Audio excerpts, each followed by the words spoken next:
నమస్తే, welcome to unfiltered. Bollywood actor Salman Khan తాజాగా ముంబైలో జరిగినటువంటి ఆర్ఎస్ఎస్ 100 సంవత్సరాల వేడుక కార్యక్రమాల్లో పాల్గొన్నారు. సెంటర్ ఆఫ్ అట్రాక్షన్గా నిలిచారు. ఎవరు ఊహించినటువంటి కాంబినేషన్ ఇది. చాలామంది బాలీవుడ్ తారలు, చాలామంది డైరెక్టర్స్, కరణ్ జోహార్, రణబీర్ కపూర్, అక్షయ్ కుమార్ లాంటి, రవీనా టాండన్, ఇలా పెద్ద పెద్ద సెలబ్రిటీలు అందరూ కూడా ముంబైలో జరిగినటువంటి ఈ ఆర్ఎస్ఎస్ 100 సంవత్సరాల వేడుకలో పాల్గొన్నారు. అయితే పర్టికులర్గా సల్మాన్ ఖాన్ ఈ కార్యక్రమానికి హాజరు కావడం, సల్మాన్ ఖాన్ గురించి ఆర్ఎస్ఎస్ చీఫ్ మోహన్ భగవత్జీ పొగడ్తలు కురిపించడం, అతను ఒక ట్రెండ్ సెట్టర్, చాలా పెద్ద ఫాలోయింగ్ ఉంది అతనికి యూత్లో అని చెప్పడం అనేది చాలా మంది దృష్టిని ఆకర్షించింది. దీని గురించి మాట్లాడుకుంటున్నారు. దీని గురించి మనం క్లుప్తంగా మాట్లాడదాం. నాతో జాయిన్ అవుతున్నారు పొలిటికల్ అనలిస్ట్ మురళీ మనోహర్ గారు. మురళీ గారు నమస్తే. నమస్తే రాజు గారు.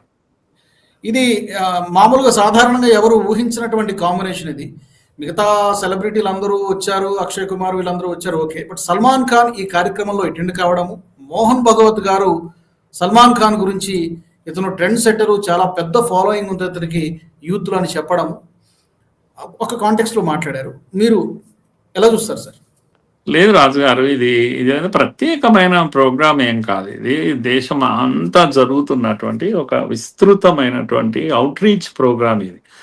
ఆర్ఎస్ఎస్ 100 ఏళ్ల సెలబ్రేషన్స్ ను మామూలుగా అయితే వేరే సంఘాలు, వేరే పార్టీలు గ్లిటరింగ్ లైట్స్ తోటి, షాంపెయిన్స్ తోటి, పాటలు, హంగామా, ధమాకా లాంటి వీటితోటి సెలబ్రేషన్ చేసుకుంటారు ఏవైనా సరే. కానీ ఆర్ఎస్ఎస్ వాటి జోలికి వెళ్ళదు. ఆర్ఎస్ఎస్ ఒక భిన్నమైన సంస్థ, ముఖ్యంగా క్రమశిక్షణకు పెట్టింది పేరు. కనుక ఆర్ఎస్ఎస్ చేసే సెలబ్రేషన్స్ ఎలా ఉంటాయంటే ఇలా ఉంటాయి. కనుక పంచ పరివర్తన అనే ఒక సందేశాన్ని తీసుకొని దేశం అంతా వెళ్ళారు. ఈ పంచ పరివర్తన అంటే మళ్ళీ ఎవరినో కన్వర్షన్ చేసేది కాదు, ఇంకేదో మతం మార్చుడు కాదు, ఇంకేది కాదు. అంటే మనల్ని మన ఇల్లును చక్కదిద్దుకుందాం, మన కుటుంబ సమస్యలను మనమే అడ్రస్ చేసుకుందాం, పర్యావరణం మనల్ని పీడిస్తుంది, శుచి శుభ్రత, దేశం అపరిశుభ్రంగా ఉంటే మనం పరుగు పోతుంది. అట్లాగే సిటిజన్ గా రోడ్ల పైన రూల్స్ రెగ్యులేషన్స్ మనం పాటించకపోతే అమెరికాలో అంత బాగుంది అంటాం, మరి మనకేమైంది? ఇవి బాధ్యతలను గుర్తు చేసేటువంటి ఒక పంచ పరివర్తన లాంటి ఒక కార్యక్రమం. అంటే ఈ దేశం యొక్క ప్రతిష్టను పెంచడానికి. బయటవాడు ఎవడైనా వస్తే ఇలా ఉంటారా అపరిశుభ్రంగా, అయ్యో ఇలా రూల్స్ పాటించారా ఇండియాలో అంటే ఎంత ఇదిగా ఉంటుంది. కనుక ఒక బాధ్యతాయుతమైన ఒక సంస్థ 100 ఏళ్ల సెలబ్రేషన్స్ ను ఎంత వింతగా చేస్తుంది, ఎవరికైనా అర్థమవుతుందా? అయ్యో ఇట్లెందుకు చేస్తున్నారు, ఇదేం సెలబ్రేషన్స్ అని కొత్త వాళ్లకు అర్థం కానిటువంటి పరిస్థితి. కనుక ఆర్ఎస్ఎస్ ఈ సందర్భంగా చేస్తున్న మరో ప్రయోగం ఏంటంటే out reach programme, reaching the unreached అని అంటాం. ఎన్నడూ చేరని స్థలాలకు ఆర్ఎస్ఎస్ చేరే ప్రయత్నం చేస్తుంది. దాంట్లో భాగంగా రకరకాల సెక్షన్ ఆఫ్ ది పీపుల్ ను ఇన్వైట్ చేస్తుంది, మాట్లాడుతుంది, చెప్తుంది. చాలా గొప్ప, అందరినీ పర్సనల్ గా వ్యక్తిగతంగా కలిసి వాళ్ళను పిలుస్తుంది మీటింగ్స్ కు. వీటికి పెద్దవాళ్ళు వచ్చినప్పుడు, ముఖ్యంగా మోహన్ భగవత్ ఇప్పుడు మొన్ననే ఇక్కడ హైదరాబాద్ లో కూడా జరిగింది. జనవరి 31, ఫిబ్రవరి 1 ఈ 2 రోజులు ఇక్కడే ఉన్నారు మోహన్ భగవత్ గారు. మన దగ్గరే చూద్దాం, అంతెందుకు ముంబై వరకు అవసరం లేదు. ఇక్కడ కూడా 2 రోజుల్లో ప్రతిష్ఠిత వ్యక్తులను, ఉదాహరణకి ఇక్కడ కూడా సినిమా యాక్టర్లను కలిశారు మోహన్ భగవత్ గారు.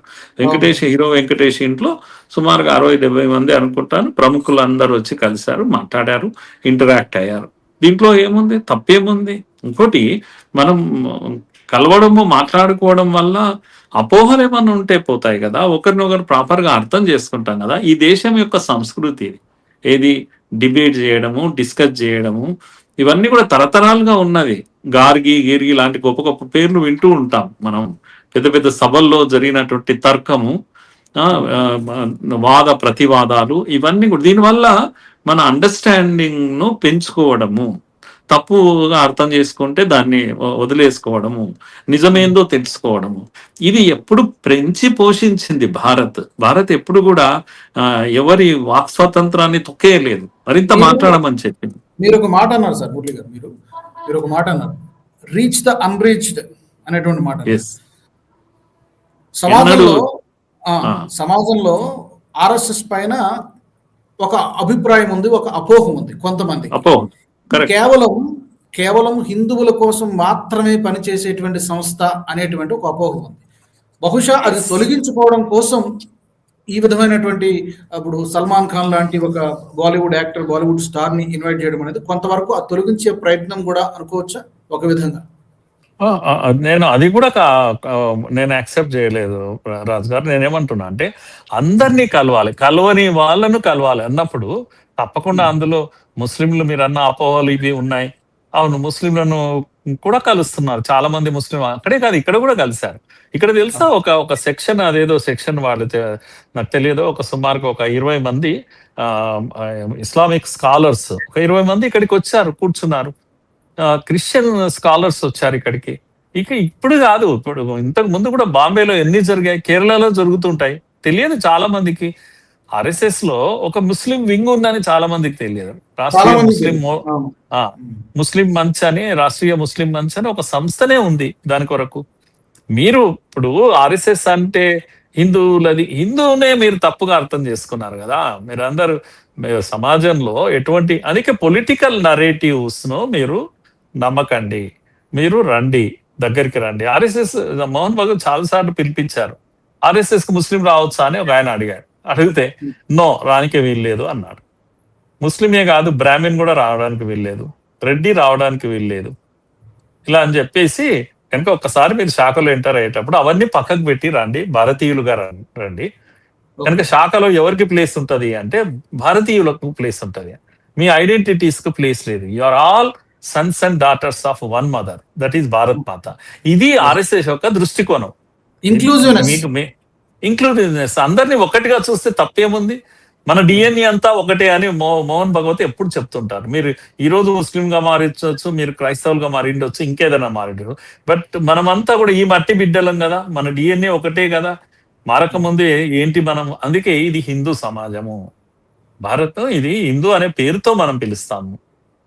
అందుకే ఆయన ఇంకో మాట కూడా చెప్పాడు, మనకి హిందూ ముస్లింల మధ్యలో ఇప్పుడు ఇక్కడ ఈ దేశంలో ఎన్నడూ గొడవ లేదు అని చెప్పాడు. ఆశ్చర్యపోయారు అందరు. ఎందుకు గొడవ లేదు అని అంటే, స్వాతంత్రం రాకముందు గొడవ ఉన్నది. గొడవ చేసే వాళ్ళు గొడవ చేసి దేశాన్ని తీసుకెళ్లారు, పాకిస్తాన్ అనే దేశాన్ని వాళ్ళు తీసుకెళ్లాక వాళ్ళ ఐడెంటిటీ ఏంది? ఇస్లామిక్ కంట్రీగా వారు మారిపోయారు. అలాగే ఉన్నారా అంటే లేదు, బంగ్లాదేశ్ గా విడిపోయారు. బంగ్లాదేశ్ కూడా కొన్ని రోజులకే ఇస్లామిక్ కంట్రీగా మారిపోయింది. ఇవన్నీ ఇలా మారిపోయినా మన భారత్ ఎందుకు సెక్యులర్ గా ఉండిపోయింది? ఎందుకు అన్ని మతాలకు ప్లేస్ ఇచ్చింది అంటే, హిందూ అనే ఐడెంటిటీ ఇది. హిందూ అనేది మతం కాదు, హిందూ అనేది ఒక జీవన విధానం. అందుకే మనం అందరం కలిసే ఉన్నాం ఇక్కడ అని చెప్పాడు. క్లియర్ గా, ఓపెన్ గా చెప్పారు. ఇది ఇంకేం కావాలి రాజు గారు ఇంతకన్నా? మోహన్ భగత్ యొక్క కంటిన్యూస్ ఉపన్యాసాలు వింటే అక్కడికి వచ్చే వాళ్ళకి అర్థమవుతుంది. కనుక ఆర్ఎస్ఎస్ యొక్క ఈ చేతులు అందరినీ వచ్చిన వాళ్ళందరినీ కలుపుకుపోవడానికి అంత విశాలంగా ఉన్నాయి. అందుకే అందరి దగ్గరికి వెళ్తున్నారు. మీరు ఇక్కడ సినిమా యాక్టర్ లో చాలా మంది, నేను అనుకుంటే ఒక 100 మంది వచ్చారు అక్కడ. నేను వింటుంటే ఎంత టాప్ హీరోస్, హీరోయిన్స్ అందరు వచ్చారు కదా. ఎందుకు వాళ్ళ పేర్లన్నీ తీసుకోవడం లేదు మీరు? రణబీర్ కపూర్ వచ్చారు, హేమామాలిని వచ్చింది, పూనం దిల్లాన్ వచ్చింది, మోహిత్ సూర్య వచ్చింది, సుభాష్ గాయ్ వచ్చారు, పక్కనే కూర్చున్నాడు. సల్మాన్ ఖాన్ పక్కకు అక్షయ్ కుమార్ వచ్చారు, కరణ్ జోహార్ వచ్చి, ఇంతమంది వచ్చారు కదా.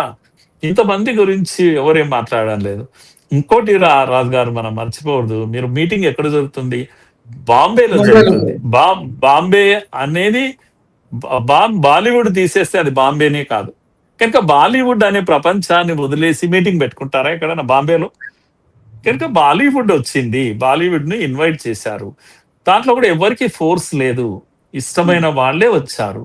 ఎందుకు ఈ సమావేశం అనే విషయం కూడా చెప్పారు. వచ్చిన వాళ్ళ ప్రతిక్రియ కూడా తర్వాత తీసుకున్నారు.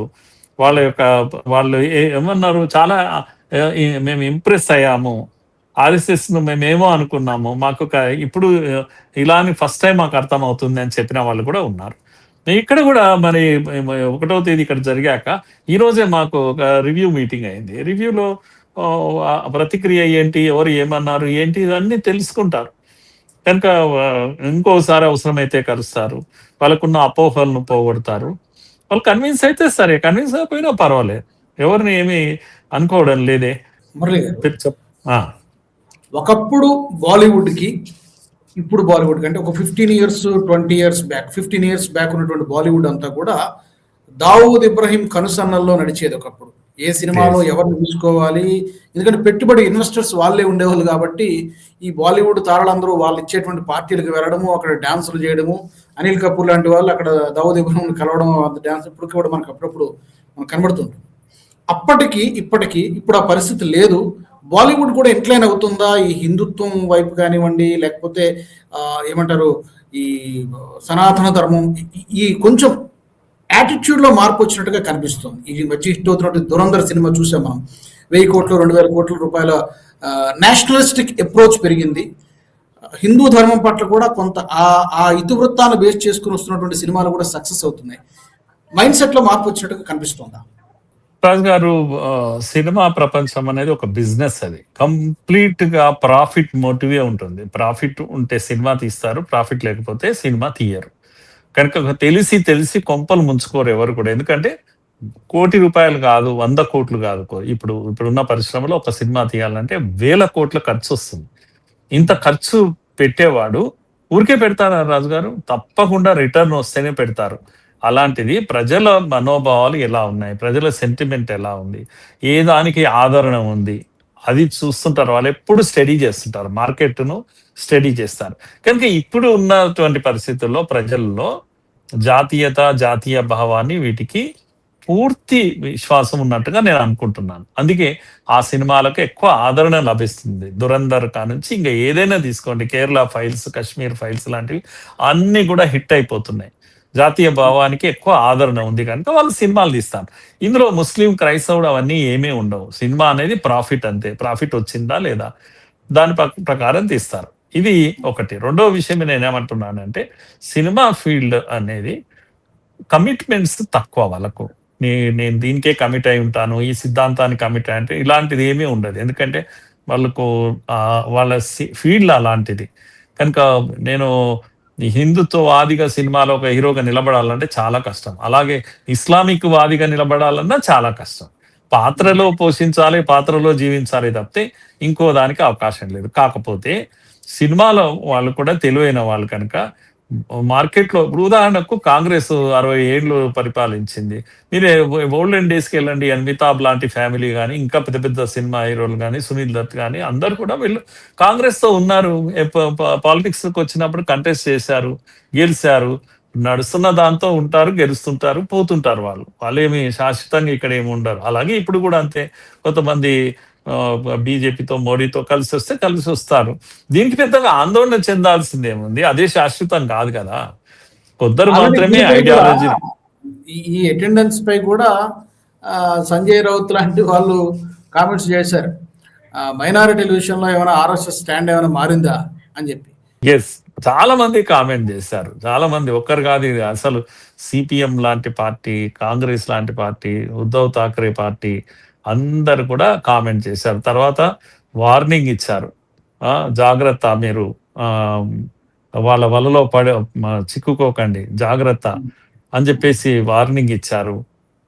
ఇవన్నీ చేశారు. ఎన్ని చేశాక కూడా వాళ్ళు రావాల్సిన వాళ్ళు వచ్చారు. నాకు ఒక్కటే రాజుగారు, ఇప్పటికి కూడా ఈ పెద్ద మనుషులు ఒక్కొక్కరు, రాహుల్ గాంధీ కూడా ఏదో కామెంట్ చేశారు, divisive forces, how you align with divisive forces, విభజనకారి శక్తులతో మీరు ఎలా అలైన్ అవుతారు అని అన్నారు. ఇంకొక ఆయన ఏమన్నాడంటే, నో అధికారంలో ఉన్న పార్టీ వాళ్ళని ప్రెజరైజ్ చేస్తుంది, వెనకాల బ్లాక్మెయిల్ చేస్తుంది, అలా సినిమాలు బైకాట్ చేస్తారేమో అనేటువంటి ఒక భయంతో కూడా కొందరు వెళ్తున్నారు, ఆర్మ్ ట్విస్టింగ్ చేస్తుంది వాళ్ళది. Actually they are not willing to go, but భయభ్రాంతులను తీసుకెళ్తున్నారు వాళ్ళను అని ఇలాంటి కామెంట్లు కూడా చేశారు. ఎవరికి ఏం తోస్తే అది చేశారు.